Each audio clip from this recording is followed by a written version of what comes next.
ஓம் சாந்தி. 6/9/2025 காலை முரளி. முரளியின் சாரம். பாபா சொல்றார், இனிமையான குழந்தைகளே, நாம் எப்படி அனைவருக்கும் சுகதாமம் செல்வதற்கான வழியை சொல்வது என்ற கவலை உங்களுக்கு இருக்க வேண்டும். இதுதான் புருஷோத்தமர் ஆவதற்கான சங்கம யுகம் என்று அனைவருக்கும் தெரிய வேண்டும். கேள்வி: குழந்தைகளாகிய நீங்கள் ஒருவருக்கொருவர் என்ன வாழ்த்து செய்தி கொடுக்கிறீர்கள்? மனிதர்கள் எப்போது வாழ்த்து சொல்கிறார்கள்? பதில்: யாரேனும் பிறக்கின்றார் அல்லது வெற்றி அடைகின்றார் அல்லது திருமணம் செய்கின்றார் அல்லது ஏதேனும் முக்கியமான நாளாக இருக்கிறது என்றால் மனிதர்கள் வாழ்த்து தெரிவிக்கிறார்கள். ஆனால் அது உண்மையான வாழ்த்து அல்ல. குழந்தைகளாகிய நீங்கள் ஒருவருக்கொருவர் தந்தையுடையவராக ஆவதற்கான வாழ்த்து சொல்கிறீர்கள். நாங்கள் எவ்வளவு அதிர்ஷ்டசாலிகள்! அனைத்து துக்கங்களிலிருந்தும் விடுபட்டு சுகதாமம் செல்கின்றோம் என்று நீங்கள் சொல்கிறீர்கள். உங்கள் மனதில் மகிழ்ச்சி நிரம்பி இருக்கிறது.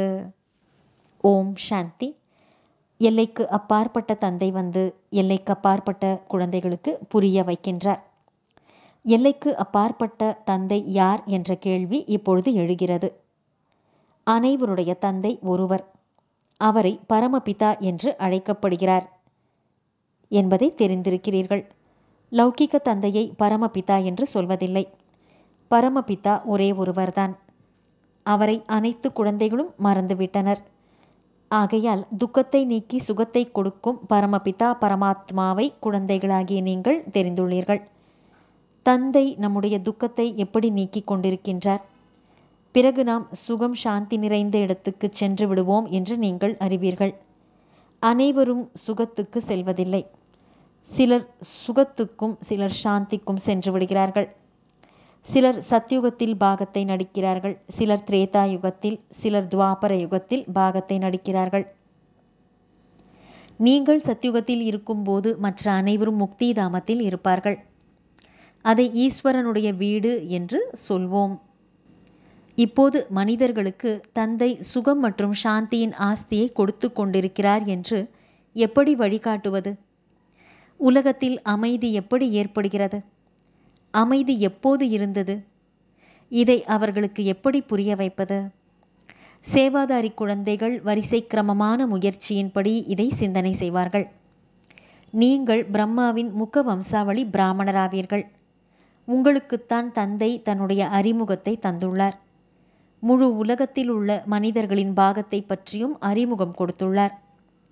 இப்போது நாம் மனிதர்களுக்கு தந்தை மற்றும் படைப்பை பற்றிய அறிமுகத்தை எப்படி கொடுப்பது? பாபா அனைவருக்கும் சொல்கின்றார், தன்னை ஆத்மா என்று உணர்ந்து என்னை நினைவு செய்தால் இறைவனின் வீட்டுக்கு சென்று விடுவீர்கள். தங்க யுகம் அல்லது ஸ்வர்க்கத்துக்கு அனைவரும் செல்ல மாட்டார்கள். அங்கு இருப்பதோ ஒரே ஒரு தர்மமாகும். மற்ற அனைவரும் சாந்தி தாமத்தில் இருப்பார்கள். இதில் கோபப்படுவதற்கான விஷயம் ஏதும் இல்லை. மனிதர்கள் அமைதி வேண்டுமென்று கேட்கிறார்கள். அது அல்லாவினுடைய, அதாவது இறை தந்தையினுடைய வீட்டிலே கிடைக்கிறது. ஆத்துமாக்கள் அனைவரும் சாந்தி தாமத்திற்கு வருகிறார்கள். எப்போது நாடகம் முழுமை அடையுமோ அப்போது அங்கே செல்கிறார்கள். பாபா வருவதே தூய்மையற்ற உலகத்திலிருந்து அனைவரையும் அழைத்து செல்வதற்காகத்தான். இப்போது நாம் சாந்தி தாமத்திற்கு செல்கிறோம். பிறகு நாம் சுகதாமத்திற்கு வருவோம் என்று குழந்தைகளின் புத்தியில் தெரிந்துள்ளது. இது புருஷோத்தம சங்கம யுகம் ஆகும். புருஷோத்தமர், அதாவது உத்தமத்திலும் உத்தமமான ஆத்மா. புருஷ் அதாவது ஆத்மா எதுவரை தூய்மை அடையவில்லையோ அதுவரை உத்தமமான ஆத்மாவாக ஆக முடியாது. இப்போது பாபா உங்களிடம் சொல்கின்றார், என்னை நினைவு செய்யுங்கள் மற்றும் சிருஷ்டியை பற்றி தெரிந்து கொள்ளுங்கள். கூடவே தெய்வீக குணங்களையும் தாரணை செய்யுங்கள். இப்போது அனைத்து மனிதர்களின் நடத்தையும் மோசமாக உள்ளது. புதிய உலகத்தில் நடத்தை மிகவும் முதல் தரமாக இருக்கும். பாரதவாசிகள்தான் உயர்ந்த நடத்தை, அதாவது பண்பு நிறைந்தவர்களாக ஆகிறார்கள். அந்த உயர்ந்த நடத்தையினருக்கு கீழான நடத்தை உள்ளவர்கள் தலை வணங்குகிறார்கள். அவர்களுடைய குணங்களை மகிமை பாடுகிறார்கள்.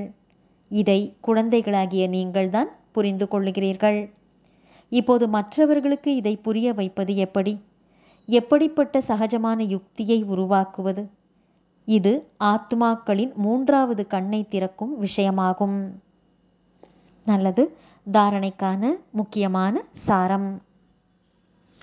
1. நான் சென்று குழந்தைகளை துக்கத்திலிருந்து விடுவித்து சுகமுடையவர்களாக ஆக்குவேன் என்று எப்படி பாபாவுக்கு எண்ணம் வந்ததோ அதே போல தந்தைக்கு உதவியாளர்களாக ஆக வேண்டும். வீடு வீடாக செய்தியை கொண்டு போய் சேர்ப்பதற்கு யுக்திகளை உருவாக்க வேண்டும். 2. அனைவருடைய வாழ்த்துக்களை பெறுவதற்கு வெற்றி மாலையின் மணி ஆவதற்கான முயற்சி செய்ய வேண்டும். பூஜைக்குரியவர் ஆக வேண்டும். வரதானம். செய்பவர் மற்றும் செய்ய வைப்பவரின் நினைவின் மூலம் ஒளி கிரீடம் அணிந்தவர் ஆகுக. விளக்கம். நான் நிமித்தமான கர்ம யோகி ஆவேன். செய்பவன் ஆவேன். செய்ய வைப்பவர் தந்தை ஆவார். ஒருவேளை இந்த நினைவு இயல்பாகவே இருந்தது என்றால் நீங்கள் சதா ஒளி கிரீடம் அணிந்தவர் மற்றும் கவலையற்ற சக்கரவர்த்தியாக ஆகிவிடுவீர்கள். தந்தை மற்றும் நான், அவ்வளவுதான். 3வதாக எவரும் இல்லை. இந்த அனுபவம் சகஜமாகவே கவலையற்ற சக்கரவர்த்தி ஆக்கிவிடுகிறது. யார் அப்பேற்பட்ட சக்கரவர்த்தி ஆகிறார்களோ அவர்கள்தான் மாயையை வென்றவர்களாக, கர்மேந்திரியங்களை வென்றவர்களாக மற்றும் இயற்கையை வென்றவர்களாக ஆகிறார்கள். ஆனால் ஒருவேளை தவறுதலாக கூட ஏதாவது வீணான விஷயத்தின் சுமையை தன் மீது வைத்து கொண்டால் கிரீடத்திற்கு பதிலாக கவலையின் அநேக கூடைகள் தலை மீது வந்து விடுகின்றன. ஸ்லோகன். அனைத்து பந்தனங்களில் இருந்தும் விடுபடுவதற்காக தேகத்தின் உறவுகளில் இருந்து மோகத்தை வென்றவர் ஆகுங்கள். நல்லது. இனிமையிலும் இனிமையான, வெகு காலம் கழித்து காணாமல் போய் மீண்டும் தேடி கண்டெடுக்கப்பட்டுள்ள செல்லமான குழந்தைகளுக்கு தாயும் தந்தையுமான பாப்தாதாவின் அன்பான நினைவுகள் மற்றும் காலை வணக்கம். ஆன்மீக குழந்தைகளுக்கு ஆன்மீக தந்தையின் நமஸ்காரம். ஆன்மீக தந்தைக்கு ஆன்மீக குழந்தைகளின் நமஸ்காரம். அவ்யக்த சமிக்கை. இப்போது ஈடுபாடு என்ற அக்னியை மூட்டி யோகத்தை ஜுவாலா ரூபம் ஆக்குங்கள். யோகத்தில் எப்பொழுது மற்ற அனைத்து எண்ணங்களும் சாந்தமாகிவிடுமோ, தந்தை மற்றும் நான் என்ற இந்த ஒரே ஒரு எண்ணம் இருக்குமோ, அப்பொழுதுதான் அதை ஜுவாலா ரூப நினைவு என்று கூறலாம். இதன் மூலம்தான் மாற்றம் ஏற்படுகிறது. நல்லது. ஓம் சாந்தி.